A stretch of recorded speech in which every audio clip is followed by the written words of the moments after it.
বানাবো একটা নতুন জিনিস যেটা কোনোদিন দেখাইনি এখনও। আজকে বানাবো শশার তরকারি। শশার তরকারি তোমরা কে কে খেয়েছো আমি জানি না। দেখো গ্যাসটা ধরিয়ে নিয়েছি আর কড়াইটা বসিয়ে দিলাম। শশার তরকারি বানাবো চিংড়ি মাছ দিয়ে। দেখতে থাকো তোমরা।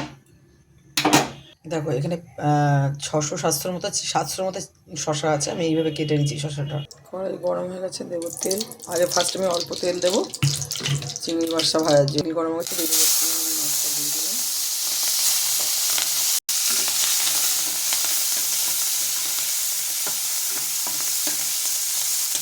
চিংড়ি মাছটা দিয়ে দেবো অল্প নুন। হলুদটা আমি দেবো না এটার মধ্যে এখন, চিংড়ি মাছটার মধ্যে। যদি শশায় হলুদটা ধরে নেয় তাড়াতাড়ি, আমি কোনো কিছু এখন হলুদ দেবো না। এটা আমি চিংড়ি মাছটা তুলে নেবো। যেটা করবো এটা আমি দিয়ে দেবো শশাগুলি একটু আমি নাড়াচাড়া করে নেবো। শশাগুলি দিয়ে দেবো, শশাগুলি আমি নাড়াচাড়া করে নেবো। শশাগুলি আমি একটু দিয়ে একটু ঢাকা দিয়ে রাখবো। শশাটাকে আমি নুন টুন আগে মাখিয়ে নিই, করে ঢাকা দিয়ে রাখবো। শশাটা আমি এভাবে ঢাকা দিয়ে রাখবো। ঢাকনাটা একটু নাড়া দিয়ে দেবো।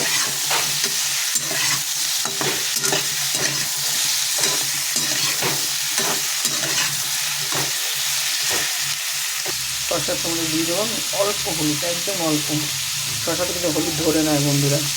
আর দিয়ে দেবো অল্প নুন, একদম অল্প নুন, লাগলে পরে দেবো।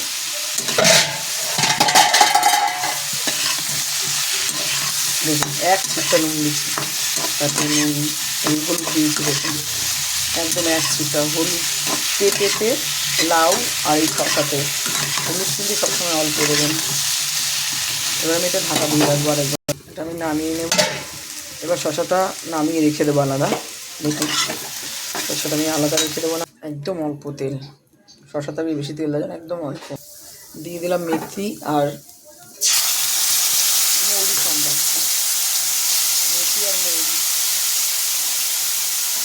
দিয়ে দিলাম। একটু জিরে আর একটু আদা বাটা, জিরে আর আদা বাটা।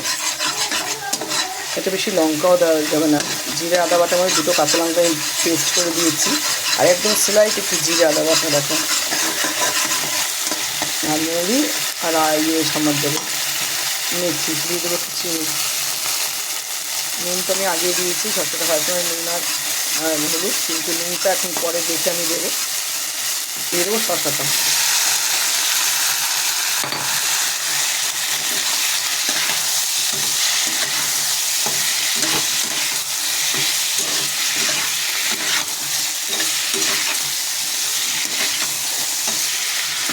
দিয়ে দেবো চিংড়ি মাছ।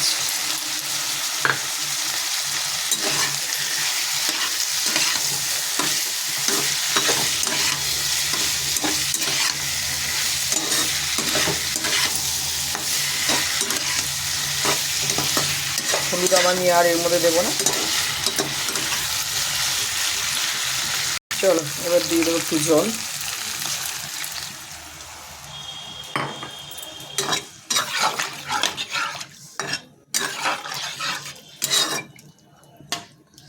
একটু ফুটুক।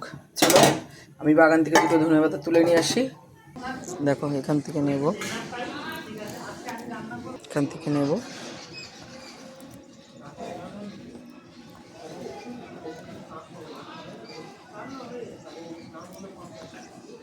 আমি প্রত্যেকটা টবে মানে মাটিতে তো দিয়েছি, প্রত্যেকটা টবে এইভাবে লাগিয়ে রেখেছি। দেখো বেগুন গাছগুলো দেখো নিয়ে এসছে, আমার এইটুকুই লাগবে ফুল হয়ে। দেখো জলটা শুকিয়ে গেছে। এবার এখানে আমি দিয়ে দেবো আরও দুটো কাঁচা লঙ্কা, দিয়ে দেবো ধনে পাতাটা। হয়ে গেছে আমার তরকারিটা। এই লঙ্কাটা যে দিলাম এটা হচ্ছে লাস্টে, কেউ যদি মেখে এটার সঙ্গে খায় ভালো লাগবে। হয়ে গেছে তরকারি। এবার আমি নামিয়ে নেব। হয়ে গেছে আমার শশার চিংড়ি মাছ দিয়ে রান্না। দেখো কেমন লাগছে। ভিডিওটি ভালো লাগে লাইক করো, কমেন্ট করো, শেয়ার করো।